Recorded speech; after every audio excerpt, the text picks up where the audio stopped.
أعوذ بالله من الشيطان الرجيم. بسم الله الرحمن الرحيم.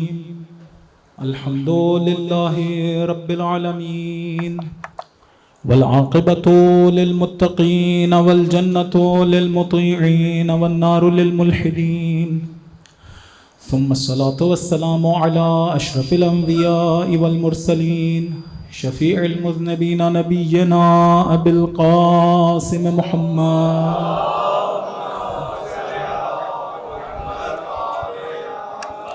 وعلى أهل بيته الطيبين الطاهرين الهداة المهديين، لا سيما بقية الله في الأرضين، روحي له الفداء وأرواح العالمين واللعنة الدائمة على أعدائهم أجمعين من حين عداوتهم إلى قيام يوم الدين. أما بعد، فقد قال الله تبارك وتعالى في محكم كتابه: أعوذ بالله من الشيطان الرجيم.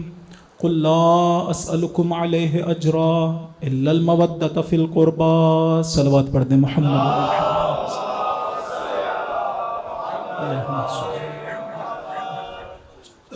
خداوند متعال کا نہایت شکر گزار ہوں کہ اس نے ایک مرتبہ پھر ہم سب کو یہ توفیق عنایت کی کہ اس کا اور اس کے پاک بندوں کا ذکر بجا لا سکیں.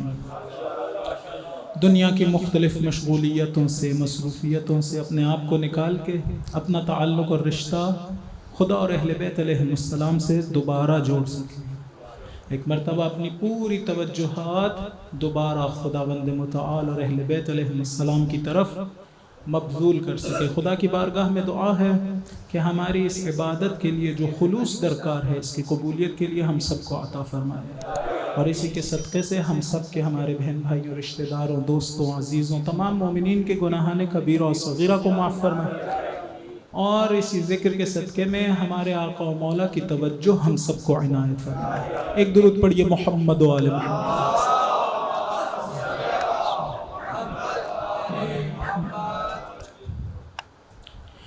انسان جو مختلف تعلقات رکھتا ہے دیگر انسانوں سے، اہل بیت سے، خود خداوند متعال سے، خداوند متعال چاہتا یہ ہے کہ ہم تمام تر تعلقات میں محبت خداوند متعال کو بنیاد بنائیں.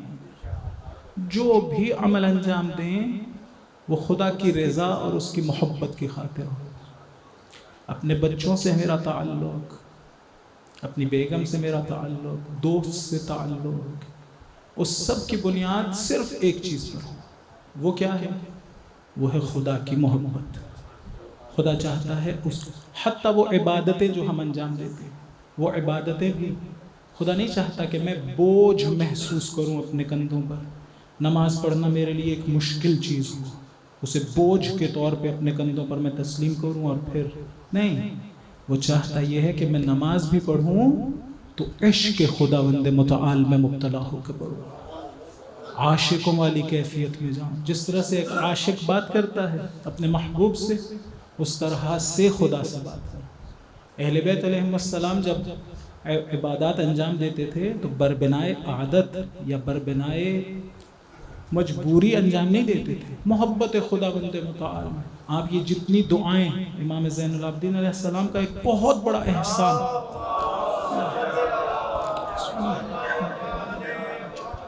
ایک بہت بڑا احسان ہم سب پر یہ ہے کہ ہمارے لیے ایک بہت بڑا خزانہ دعاؤں کا چھوڑ گئے ہیں. جب تشیع کو پھیلانا اور اہل بیت کی طرف لوگوں کو واپس لوٹانا مشکل تھا، انہوں نے اپنا اور خداوند متعال کا تعلق لوگوں کو بیان کیا انہی دعاؤں کے ذریعے سے، اور لوگ پھر در اہل بیت پہ آ گئے. لیکن کہنا یہ چاہتا ہوں کہ یہ دعائیں جو ذکر ہوئی ہیں، اگر آپ ان کی طرف توجہ کریں، عاشقوں والی کیفیت میں انہوں نے یہ دعائیں پڑھی ہیں. کوئی چیز لکھی بھی نہیں ہوتی تھی جسے دیکھ کے وہ پڑھتے تھے، نہیں. ایک محب اپنے محبوب سے باتیں کیا کرتا تھا. دعائے عرفہ ہم لوگ اگر پڑھنا شروع کریں، حقیقت میں ہونا بھی یہی چاہیے. دعا پڑھنے کی چیز نہیں ہے، دعا مانگنے کی چیز ہے، دعا کرنے کی چیز ہے. یعنی اپنا تعلق خداوند متعال سے جوڑنے کے لیے دعا کی جاتی ہے. دعائے عرفہ اگر ہم آج اس کو پڑھ رہے ہوں یا دیکھ کے وہی الفاظ ادا کر رہے ہوں تو 1-1.5 گھنٹہ لگ جاتا ہے۔ امام حسین علیہ السلام کھڑے ہو کر مولا کھڑے ہو کر جبل رحمت کے قریب مکہ میں کھڑے ہو کر زاروں کے تار گریہ کر رہے تھے اور اپنے خدا سے باتیں کر رہے تھے۔ بعض علماء نے کہا ہے یہ دعا نہیں، عشق بازی ہے، عشق بازی۔ اپنے محبوب سے باتیں ہو رہی تھی، اس سے درد دل کیا جا رہا تھا۔ خیر کیوں ایسا کیا جاتا تھا؟ صرف ایک بنیاد تھی، محبت اور بس۔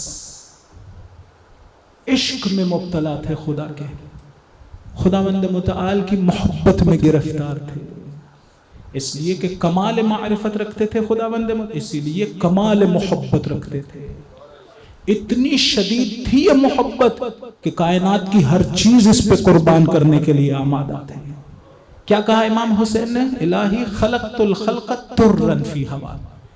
آیا عاشور کے دن کہا حسین نے پوری خلقت کو تیری محبت میں چھوڑ دیا ہے، تیری محبت میں گرفتار ہے حسین۔ ہم سے کیا طلب کیا؟ ہم سے بھی یہی طلب کیا، کہا خدا سے محبت کی جائے، اہل بیت سے محبت کی جائے۔ محبت یعنی اس طرح کا ایک جذبہ جہاں انسان کو محبوب کی رضا کے علاوہ اور کچھ نہ چاہیے ہو، جہاں محبوب کو جو اچھا لگتا ہو وہ محب کو اچھا لگتا ہو، جو اسے ناپسند ہو وہ محب کو ناپسند ہو۔ فرض کر لیں اگر آپ سے کہا جائے کہ اس مجلس میں آؤ، لیکن اس مجلس میں آنے کے بعد تمہیں کوئی اجر و جزا اور ثواب نہیں ملے گا۔ اب اگر آپ دیکھیں نا کہ کوئی اجر و جزا و ثواب نہ ہو، فقط حسین کی رضا حاصل ہوتی ہو اور آپ کے دل میں رغبت ہو کہ جانا ہے مجلس میں، تو سمجھ لیں محبت میں گرفتار ہے۔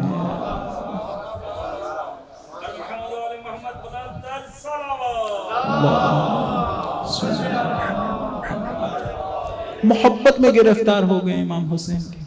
اب ان کا ذکر آپ کو اچھا لگتا ہے، محبوب کے ساتھ یہی ہوتا ہے نا، محبوب کی تصویر بھی اچھی لگتی ہے، اس کا بیٹھنا، اس کا اٹھنا، اس کا بولنا، اس کا چلنا، ہر چیز اچھی، اس سے متعلقات ہر چیز۔ اس کے جوتے پڑے ہو نا تو وہ جوتے بھی اچھے لگتے ہیں، اس سے متعلق کچھ ہو۔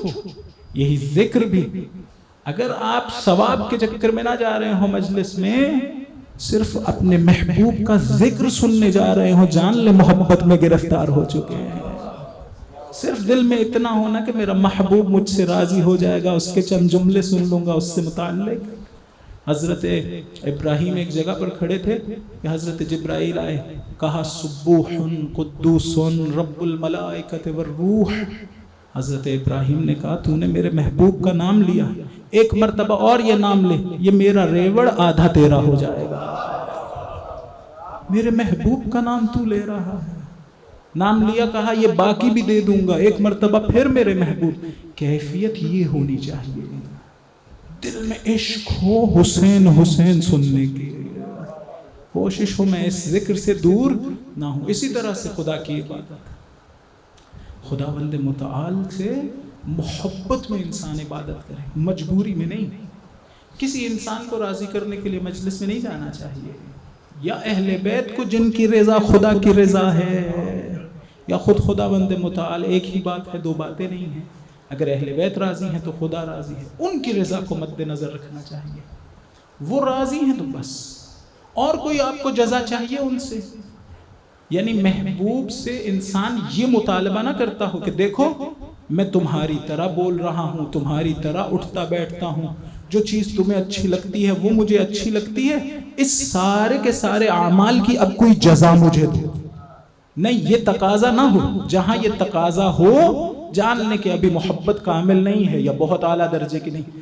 حقیقت میں کوئی تقاضا ہی نہیں ہونا چاہیے، مولا جس حال میں تم رکھو اسی میں راضی ہوں، مولا جو آپ کو اچھا لگے وہی مجھے اچھا لگتا ہے، بس صرف ایک چیز چاہیے ہوتی ہے محب کو، صرف ایک چیز۔ وہ کیا ہے؟ وہ یہ ہے کہ یہ سننا چاہتا ہے یا یہ جاننا چاہتا ہے کہ جس طرح میں اس سے محبت کرتا ہوں کیا یہ بھی مجھ سے محبت کرتا ہے؟ بس اتنی سی بات ہے، صرف یہ چاہیے ہوتا ہے. اگر وہ پتہ چل جائے کہ ہاں یہ محبت کرتا ہے تو ہاں آپ کو اطمینان. کوئی اس سے ماورا کچھ اور چاہیے؟ نہیں، کچھ نہیں چاہیے.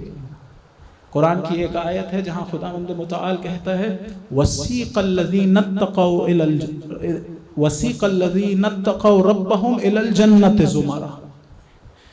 آخرت میں بعض لوگوں کو کھینچ کے، وہ جو متقی ہوں گے اپنے پروردگار کا تقوی رکھتے ہوں گے، انہیں کھینچ کے جنت کی طرف لے کے جایا جائے گا. عجیب بات نہیں ہے؟ ہونا تو یہ چاہیے کہ جو جہنم جا رہے ہوں وہ نہ جانا چاہتے ہوں اور کھینچ کے انہیں جہنم میں داخل کیا جا رہا ہو. قرآن نے یہ نہیں کہا کچھ لوگ ایسے ہیں جو اپنے پروردگار کا تقوی رکھتے ہوں گے، انہیں کھینچ کے جنت میں داخل کیا جائے گا. کیوں؟ روایت میں آیا ہے کہ جب وہ جنت کے قریب پہنچیں گے دروازے پہ تو انہیں اختیار دیا جائے گا، کیا حسین کی زیارت کرنا چاہتے ہو قبل اس کے کہ جنت میں جاؤ؟ یہ جب زیارت کے میں مشغول ہو جائیں گے تو جنت سے غافل ہو جائیں گے. اب جنت کے طلبگار نہ رہیں گے، فرشتے کھینچ کے جنت میں داخل کریں گے. انہیں کیا چاہیے؟ انہیں فقط اپنا محبوب چاہیے اور کچھ نہیں. آیت اللہ مصباح یزدی کے کیا خوبصورت جملے. بعض لوگ جب حوض کوثر پہ جائیں گے تو خوش ہوں گے کس بات پہ؟ اس بات پہ کہ حوض کوثر مل رہا ہے، معمولی پانی نہیں ہے. پہ خوش ہوں گے کہ حوض کوثر پہ ہیں، اب کوثر سے سیراب ہوں گے. بعض جب حوض کوثر پہ جائیں گے تو انہیں نہ کوثر سے غرض ہے نہ حوض سے، وہ خوش اس بات پہ ہوں گے کہ علی کے ہاتھ سے لے رہے ہیں.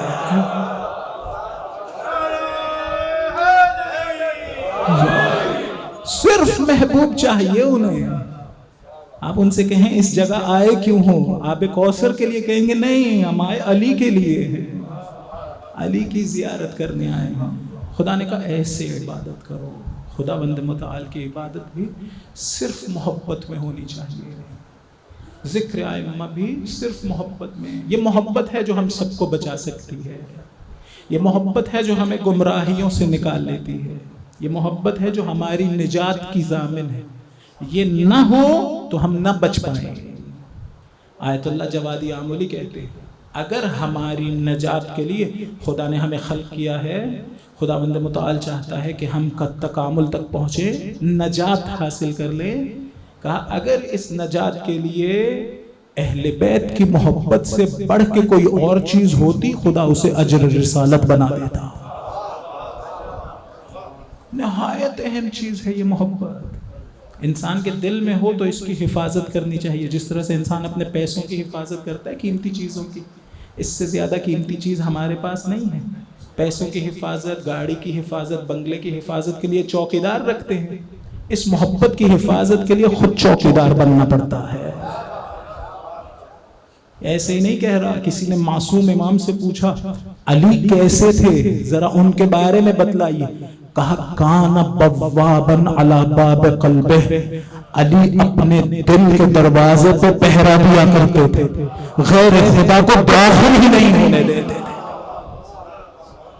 ذرہ برابر بھی کائنات میں کسی اور چیز کی محبت علی کے دل میں داخل نہیں ہو سکی. کہا تو مجھے دھوکہ دے گی، غری غیری، جاؤ کسی اور کو دھوکہ دو. علی اپنا دل خدا کو دے چکا. درود پڑھیے محمد و آل محمد.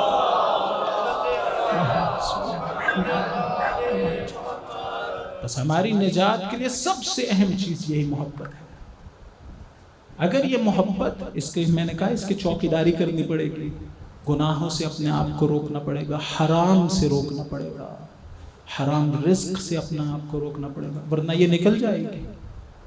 ورنہ یہ نکل جائے گی. جہاں پہ بھی نجاست ہو وہاں پاک لوگوں کی محبت نہیں آ سکتی.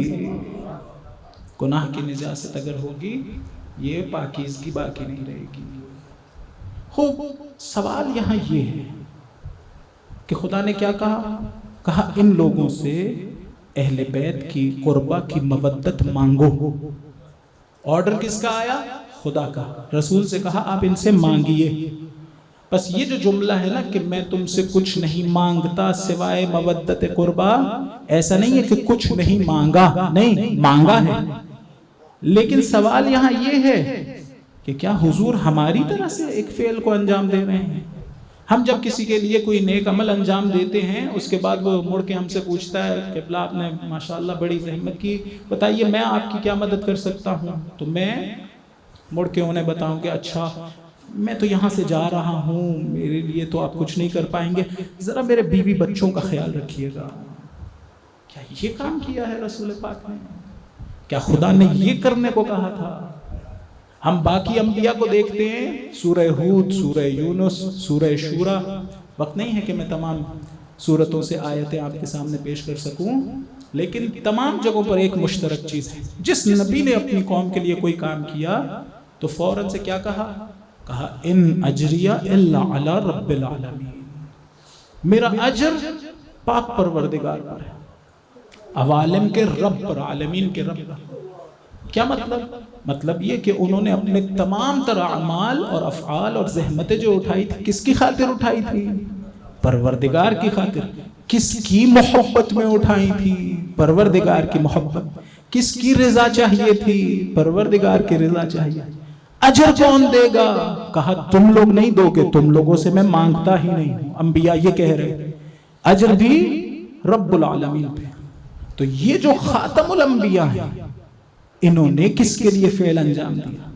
محبت خدا میں، رضائے پروردگار کو حاصل کرنے کے لیے، اسی لیے دیا نا خلوص سے۔ کس کے کہنے پہ؟ خدا کے۔ بس اجر بھی کون دے؟ اجر بھی خدا کو دینا چاہیے۔ تو پھر یہ کیا ہوا کہ دیگر انبیاء تو کہہ رہے تھے کہ ہمارا اجر پروردگار پہ، لیکن حضور کہہ رہے ہیں کہ تم لوگوں سے اجر چاہیے۔ ہم کیا اور ہماری اوقات ہی کیا؟ ہم کیا دے پا سکتے ہیں؟ کچھ بھی نہیں دے سکتے۔ تو پھر ماجرا کیا ہے؟ اگر اس ایک آیت کو دیکھیں قُل لا اسألکم علیہ اجرا الا المودۃ فی القربى، بات سمجھ نہیں آئے گی۔ دعائے ندبہ میں ہم پڑھتے رہتے ہیں، اگر وہاں توجہ کرے تو بات سمجھ آ جائے گی۔ کیا بات ہے؟ دو مزید آیتیں جناب ہی کی دہن مبارک سے صادر ہوئی ہیں۔ کیا کہتی ہیں وہ؟ ایک یہ کہتی ہے کہ دیکھیں انہیں کہیے قُل ما اسألکم علیہ من اجر، ایک درود پڑھیے محمد و آل محمد پر۔ کہا قل ما اسألکم علیہ من اجر الا من شاء ان یتخذ الی ربہ سبیلا۔ یہ جو میں تم سے اجر مانگ رہا ہوں، میں سب سے نہیں، ما اسألکم علیہ من اجر، میں تم سب سے اجر نہیں مانگ رہا۔ کس سے مانگ رہا ہوں؟ الا، سوائے اس کے جو من شاء ان یتخذ الی ربہ سبیلا، جو اپنے پروردگار کی طرف سفر کرنا چاہتا ہے، جو رضائے پروردگار حاصل کرنا چاہتا ہے، جو مقصد خلقت کو حاصل کرنا چاہتا ہے، اس سفر میں چل رہا ہے، اس سے اجر مانگا۔ پھر دوسری جگہ پر کہا وما سألتکم من اجر فہو لکم ان اجریہ الا علی اللہ۔ ایک اور جگہ پہ کہا وہ جو اجر میں نے تم سے طلب کیا ہے نا، وہ اپنے لیے نہیں مانگا، تمہارے لیے مانگا ہے، میرا اجر اللہ تعالیٰ پہ۔ اس کو اس مثال سے سمجھیں۔ فرض کریں ایک علاقہ ہے، وہاں پر سارے بیمار ہیں، ہلاکت کے دہانے پہ پہنچے ہوئے ہیں، ایک نہایت متخصص ایکسپرٹ قسم کا ڈاکٹر اس علاقے میں آتا ہے، اس کا علم بھی بہت ہے، خلوص بھی رکھتا ہے، آ کے سب کا علاج کرتا ہے۔ جب سب کا علاج کر لیتا ہے، اسے کسی اور نے بھیجا ہے اس علاقے میں، جب سب کا علاج کر لیتا ہے پھر وہاں سے رخصت ہونے لگتا ہے، سب مل کے اس کے پاس جاتے ہیں، کہتے ہیں ڈاکٹر صاحب آپ کی بڑی مہربانی، آپ نے بڑی زحمتیں برداشت کی، اب بتائیے کہ ہم آپ کے لیے کیا کر سکتے ہیں؟ وہ پلٹ کے جواب دیتا ہے دیکھو یہ جو کچھ میں نے کیا ہے یہ اس لیے نہیں کیا کہ تم سے کسی چیز کی توقع رکھتا تھا، مجھے میرے محبوب نے بھیجا تھا کہ اس علاقے میں جاؤ، ان سب لوگوں کو صحت یابی کی طرف واپس لوٹاؤ، میں اس کی رضا کی خاطر یہاں آیا تھا، اس نے مجھ سے کہا تھا جا، خود تم لوگوں کو صحت یابی ہو گئی، مل گئی صحت۔ ایک تو یہ کہ اس نے مجھے بھیجا تھا، دوسرا یہ کہ تم جو کچھ مجھے دینا چاہو اس سے زیادہ میرے پاس ہے، تم مجھے کچھ بھی نہیں دے سکتے۔ ڈاکٹر صاحب نے یہ کہا ہاں ایک بات ضرور ہے، تم لوگ ہلاک ہو جاتے اگر تمہیں یہ ہدایت نہ دی جاتی، صحت نہ دی جاتی، اگر تم چاہتے ہو دوبارہ ہلاکت کی طرف نہ جاؤ تو فلاں دوا وقت پہ لیتے رہنا، فلاں غذا کھاتے رہنا، فلاں غذا سے پرہیز کرنا۔ اب کوئی کہہ سکتا ہے کہ ڈاکٹر اپنے لیے کچھ مانگ رہا ہے، ڈاکٹر نے اپنے لیے کچھ نہیں مانگا، ظاہر میں مانگ رہا ہے، لیکن جو مانگ رہا ہے اپنے لیے نہیں، کہہ رہا ہے تم ہلاک ہونے والے تھے، تمہیں صحت عطا ہو گئی، اگر چاہو تو دوبارہ ہلاکت میں نہ جاؤ تو فلاں چیز سے پرہیز کرو، فلاں دوا ضرور لیتے رہو۔ حضور نے ہمارے ساتھ بالکل یہی کام کیا۔ کیا کیا؟ انسان کو جہالت سے نکال کرنا ہے، جب نکال کرنا ہے اور جانا والے تھے تو خدا نے کہا دیکھو جانا سے پہلے انہیں مسئلہ ضرور بتا دینا جس کی وجہ سے تمہارے جہالت کی طرف نہ چلا جائے، اپنے لیے کچھ نہیں مانگا، کہاں پر جہالت میں تمہارا نہیں جانا چاہتا اہل بیت کی طرف بھاگنا۔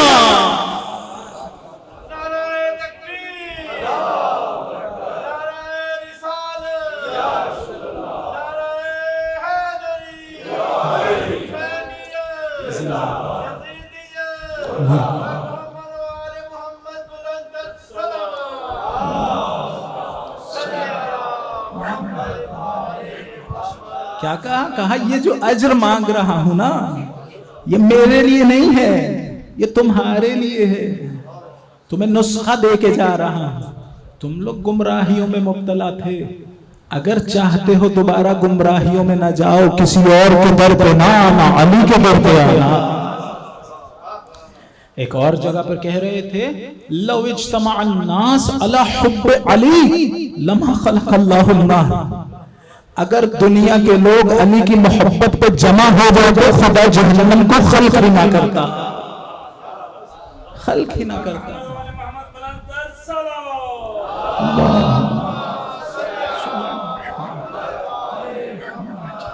کیوں خلق نہ کرتا؟ اگر سارے محبت علی پر جمع ہو جاتے کیوں خلق نہ ہوتی جہنم؟ اس کا جواب بھی پہلے عرض کر چکا۔ کیوں؟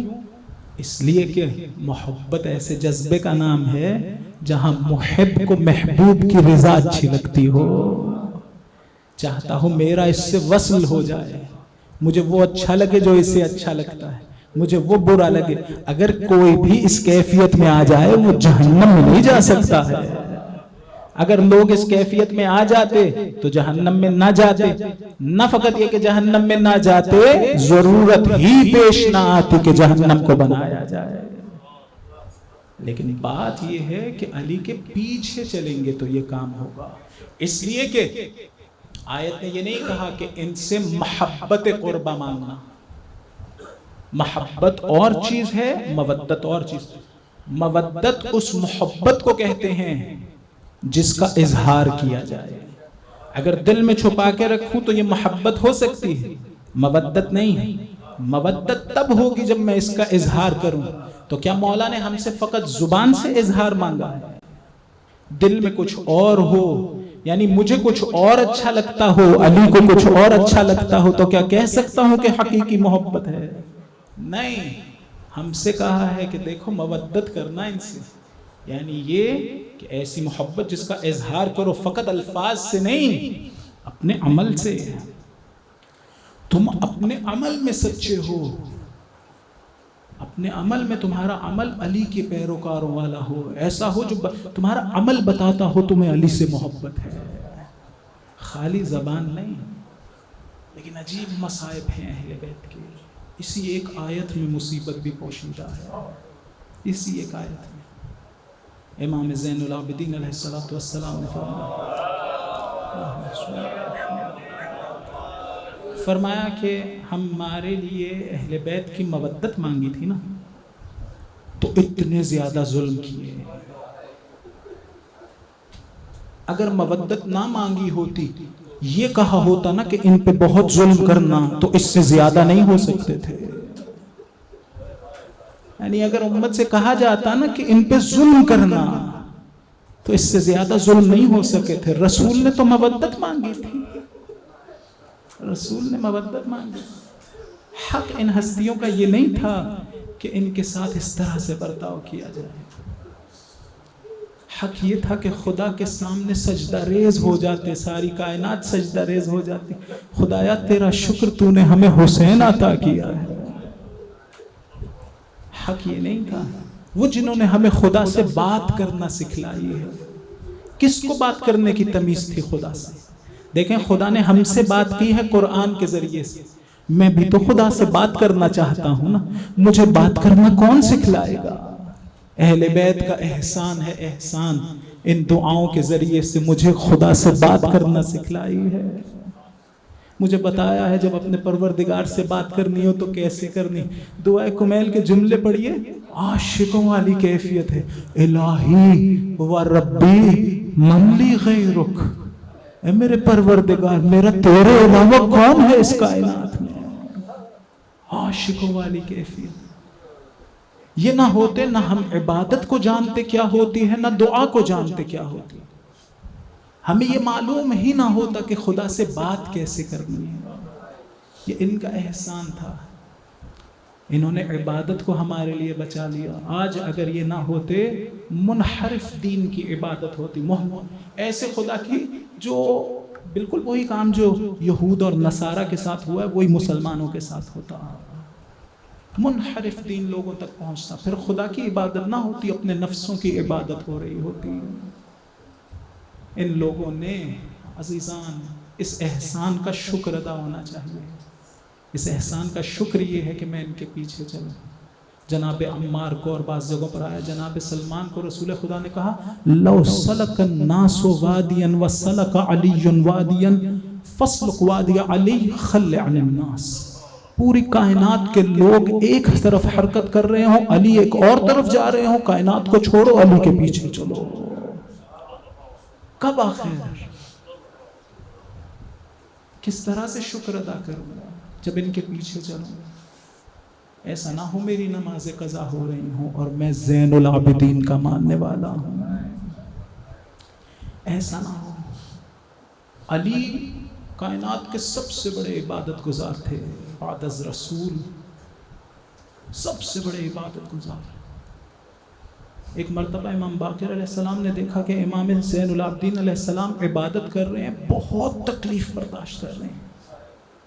جب دیکھا بابا بہت تکلیف میں ہیں تو ایک مرتبہ کھڑے ہو کے گریہ کرنا شروع کر دیا، برداشت نہ کر سکے۔ امام زین العابدین علیہ السلام نے دیکھا تو کہا پاس بلایا، کہا صندوق میں سے علی کا صحیفہ نکال کے لاؤ۔ علی کا صحیفہ نکال کے لائے تو سامنے رکھا اور گریہ شروع کیا، کہا کہاں علی، کہاں ہماری عبادتیں، کہاں علی کہاں۔ لیکن آپ نے توجہ کی ہے کبھی رسول خدا نے زین العابدین علی کو نہیں کہا تھا، امام زین العابدین کو زین العابدین کہا تھا۔ کیوں؟ علی نے بھی تو بہت عبادتیں کی ہیں، ہر ایک درخت کے نیچے عبادت ہوتی تھی، ساری رات عبادت میں گزرتی تھی۔ علی کو زین العابدین کہہ دیتے، علی کو سید الساجدین کہہ دیتے۔ بعض علماء نے اس کا جواب دیا ہے کیا وجہ تھی؟ لیلۃ الحریر میں علی جنگ کے میدان میں بھی نماز قضا نہیں ہونے دیتے تھے، اول وقت نماز پڑھتے تھے، پھر امام زین العابدین کو کیوں کہا زین العابدین؟ بعض علماء نے کہا جنگ کے میدان میں پشت گھوڑے پہ نماز پڑھنا اور ہے، بے کجاوا اونٹ کی پشت پہ نماز پڑھنا اور ہے، جنگ میں اپنے اصحاب کے درمیان میں دشمن کے سامنے نماز پڑھنا اور ہے، بے ردا پھپھیوں بہنوں کے ساتھ بازار میں جا کے نماز پڑھنا۔ زین العابدین، زین العابدین کیا کیا مصائب دیکھے ہیں، ساری عمر گریے میں گزار دی۔ کبھی قصاب کی دکان کے آگے سے گزرتے تھے تو پوچھتے تھے یہ جسے ذبح کیا تھا اسے ذبح کرنے سے پہلے پانی دیا تھا؟ وہ کہتا تھا مولا میں مسلمان ہوں، میں نے پہلے پانی دیا تھا۔ پھر کیا کہتے تھے کہ میرا بابا بغیر پانی کے مارا گیا۔ اپنا تعارف کرواتے ہوئے کیا کہتے تھے؟ انا ابن من قتل عطشانا، میں اس کا بیٹا ہوں جسے پیاسا مارا گیا تھا۔ میں اس کا بیٹا ہوں جسے پس گردن سے ذبح کیا گیا تھا، میں اس کا بیٹا ہوں جسے صبرن قتل کیا گیا تھا۔ صبرن قتل کرنے کا مطلب کیا ہے؟ یعنی جسے گھیر لیا گیا تھا، جس کے ہاتھ میں تلوار تھی وہ تلوار۔ اجرکم علی اللہ۔ ساری عمر بعض دکھ ایسے امام زین العابدین کے ان کے دل پہ بہت سنگین تھے، ویسے تو کربلا ساری کی ساری ان کے سامنے تھی۔ امام کا خادم ہے، کوفہ جایا کرتا تھا، واپس آیا کرتا تھا، خبریں بتاتا تھا کوفے کی۔ جب خبریں بتاتا تھا فلاں مارا گیا، فلاں مارا گیا، فلاں مارا گیا، تو جانتے ہیں امام زین العابدین کیا کہتے تھے؟ کہتے تھے حرملہ مارا گیا، مختار نے حرملہ کو قتل کیا۔ یعنی یہ بتاتا ہے اس دل پہ بہت بھاری تھا، علی اصغر کا قتل بہت بھاری تھا۔ ایسی کی زندگی گزاری ہے، پانی دیکھتے تھے گریا کرتے تھے۔ بعض علماء نے کہا ہے پانی آنسوؤں کی وجہ سے آب مضاف میں تبدیل ہو جاتا تھا، وضو نہیں کر پاتے تھے، دوبارہ پانی لایا جاتا تھا۔ منہال نے ایک مرتبہ دیکھا بہت گریا کر رہے ہیں، تو کہا مولا کب تک گریا کریں گے؟ کہا منہال تم نے انصاف نہیں کیا، یعقوب کا ایک بیٹا گم ہوا تھا، اس نے اتنا گریا کیا کہ بیماری چلی گئی، میرے 18 بنی ہاشم کربلا میں مارے گئے۔ کہا مولا یہ شہادت تو آپ کی میراث۔ کہا شہادت ہماری میراث ہے، ننگے سر پر پورے محمد کے ساتھ محفیر میں جانا، اجرکم علی اللہ، یہ تو ہماری میراث نہیں ہے۔ خود اپنا لوحہ پڑھتے تھے، پڑھا کیا کہا؟ کہا میں بازار شام میں جا رہا تھا، لوگ پتھر برسا رہے تھے، آگ برسا رہے تھے، میرے عمامہ میں آگ لگے تھے، ہاتھوں میں رسیاں تھی، پانی نہ تھا بجھا سکتے، ہاتھ کھلے نہ تھے بجھا سکتے۔ کھا گئی شام اس مولا کو، حسین کی یاد کھا گئی اس مولا کو، ہر وقت اپنے بابا کی یاد میں رہتے ہوں گے۔ جس وقت شام سے اس قافلے کو آزاد کیا جا رہا تھا نا، تو 3 شرطیں رکھی گئی تھی، بس یہ آخری ربط مصائب ہے۔ 3 شرطیں رکھی گئی، کیا کہا؟ کہا 3 دن حسین کا ماتم کریں گے، پھر کہا کہ حسین اور اس کے بچوں کا جو مال لوٹا گیا ہے نا وہ واپس کیا جائے۔ لوٹا ہوا مال جو موجود تھا جب واپس کرنا شروع کیا نا تو کچھ مال نہ ملا۔ جانتے ہیں کیا کہا یزید ملعون نے؟ ایک مرتبہ کہا زین العابدین مال تو لوگ لوٹ کے لے گئے ہیں، ہمارے پاس نہیں ہے، تم ہم سے پیسے لے لو اس مال کے۔ ایک مرتبہ شیخ ملند کی کیا کہا؟ کہا اس مال میں میرے باپ کی شہادت ہے، کون اس کی قیمت دے سکتا ہے؟ میرے نانا کا علامہ تھا، کون اس کی قیمت دے گا؟ ساری عمر اسی یاد میں شام میں گزار۔ جب زہر ملا نا اور جان سپرد کرنے کا وقت قریب آیا تو کیا کیا؟ ایک مرتبہ بیٹے سے کہا اس بات کر یہ چٹائی ہٹا دو، یہ دری ہٹا دو، کیوں؟ میں اس طرح سے خاک پہ اپنا نورم کا جان دینا چاہتا ہوں جیسے میرے باپ حسین نے جان دی، جیسے حسین نے جان دی۔ کچھ فرق موجود رہ گئے، پھر بھی کیا فرق ہے؟ سوچا تو ہوگا نا امام نے میں جب جاؤں گا باقر مجھے غسل و کفن دے گا، دل دھڑکتا ہوگا ہے میرا بابا، سوچا تو ہوگا مجھے جب قبر میں اتاریں گے تو میرا چہرہ قبلہ کی طرف دیں گے، یاد آتا ہے میں نے بابا کو قبر میں اتارا تھا، سر نہ اٹھا تو قبلہ رخ کرتا، سوچا تو ہوگا اب میں جا رہا ہوں گھر میرا حسین جا رہا تھا، دل پریشان ہے اور میں بچوں کو